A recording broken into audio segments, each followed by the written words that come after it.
So we're talking about hop-up units, hop-up rubbers. Why do we talk about hop rubbers? Because they are kinda the easiest, cheapest upgrade you can do on your airsoft gun. This is some kind of maple leaf hop rubber. It's nice to have, so yeah, cool. But the feeding lips are a little bit long, so there are systems that won't take it. Hop is some kind of philosophy thing. I personally think whatever hop I have, it needs to work, and that's it. So, if I have a clean barrel, a decent hop rubber, I'm talking about $5, maybe for an aim top. And the feeding is good, and the shots are consistent, and every shot does the same thing, and I can rely on this. I'm very fine. And I don't need a hop that is able to hop everything to oblivion. For me personally, this is something, well, let's say I like systems I have a little play on. So if I have 0.3s, I want my hop to be able to also be set to 0.25s or 0.36, and most normal decent hop rubbers can do this. So you already realized I like aim top hop rubbers. These are quite nice, and they work on something called a BAX system. This is a normal hop rubber, has the thing pressing on the BB. It's just a simple thing going from one side to another. The back thing is like the same thing with a cutout in the middle, so the BB is centered a little bit, which is nice, which gives you some kind of a nice hop effect, and the BB flies quite precise. And then there is a shit ton of hop units on the market which do a lot of different strange philosophy things, like R-hop, flat hop, whatever hop, a ton of different maple leaf things who have all the fancy shit. And it's nice to have, don't misunderstand me, but a lot of these systems hop that heavy from the beginning on that you need to play like 0.36s, which is, for my opinion, most of the time too much. I don't want to hurt anyone, and 0.36s, they have a punch.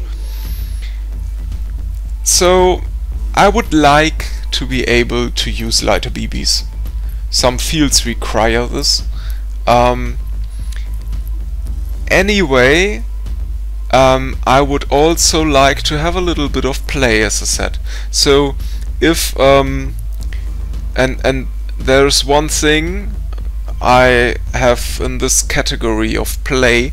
If I just set my hop a tiny little bit, and it goes from no hop to 0.32s,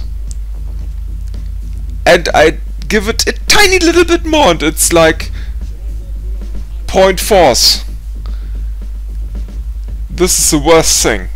I really hate that. This is terrible.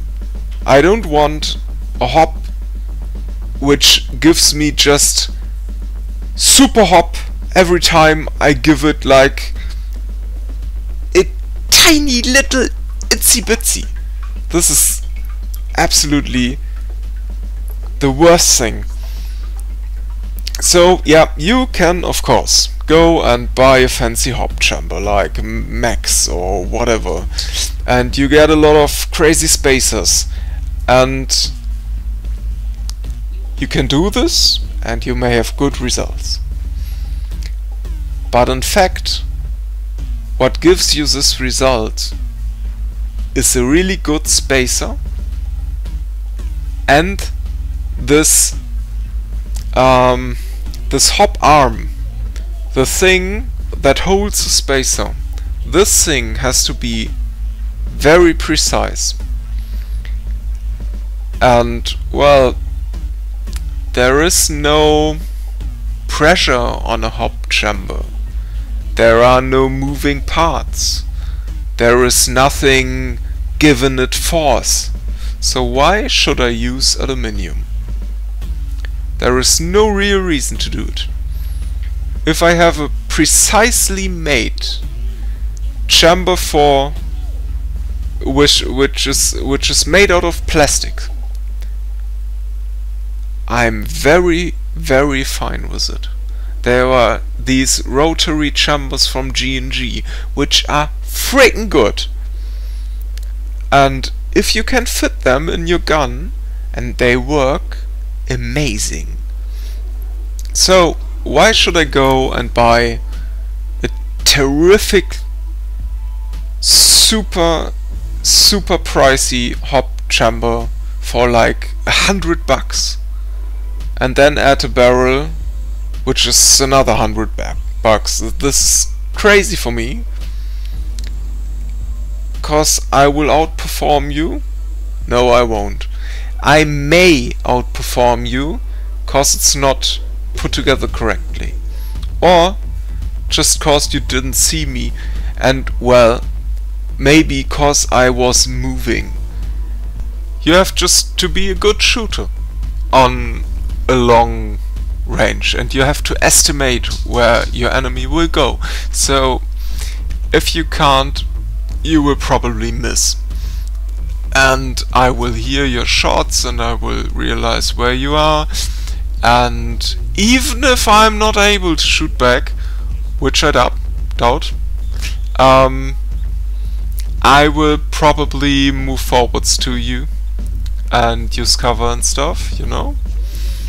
Anyway, most engagements on airsoft, be honest, 40 meters maybe, probably big field 50 meters if you're lucky, but most of the time 30 to 40 meters. So why the fuck should I pay $200 to go and have on 60 meters like a radius of 3 meters where my BB is tumbling, or 3 meters 54? This is, I don't get it. So for me, just a decent chamber and a decent hop rubber and a decent barrel, and I can clean out my barrel, and I can clean out the sharp edges on the cutout and all of this, and for fuck's sake I can use proper BBs. Get BBs from Taiwan, not from China. Get not the lightest ones. If you're shooting 1.5 joules, use 0.3s, 0.32s, something like that. And then you will have a decent range of 60 meters, quite precise. And you don't need more. You need a reliable gun. You need a reliable gun that feeds every BB. You don't want a fancy maple leaf hop rubber that gives you problems if your magazine is close to empty and it won't fire the last 20 BBs, or it won't, or you will have a system that gives you the first BBs on the mag with lower energy. This is called mid-cap syndrome, and I explained this on another video. So what you want is a reliable system that gives you a reliable shot every time you pull the trigger until your magazine is empty, and that's it. And if I can obtain this with maybe, yeah, I don't know, some polishing paste and 10 minutes of my time and $6 for a name top hop rubber, I am absolutely fine with it. And if I can't, and I have to buy $20 G&G hop chamber or Spectre arms or whatever, cause I have no rotary thingy, I'm very fine with it. But you won't find a gun in my personal collection with any kind of fancy max hop chamber, retro arms, whatever thing. Cause I think these things are pricey as fuck, and I don't need the fancy stuff. I need reliable stuff that gives me every time the same shot. And yeah, there may be people that can shoot a little bit longer than mice, and maybe, just maybe, these people know how to move, and just maybe they will see me before I see them.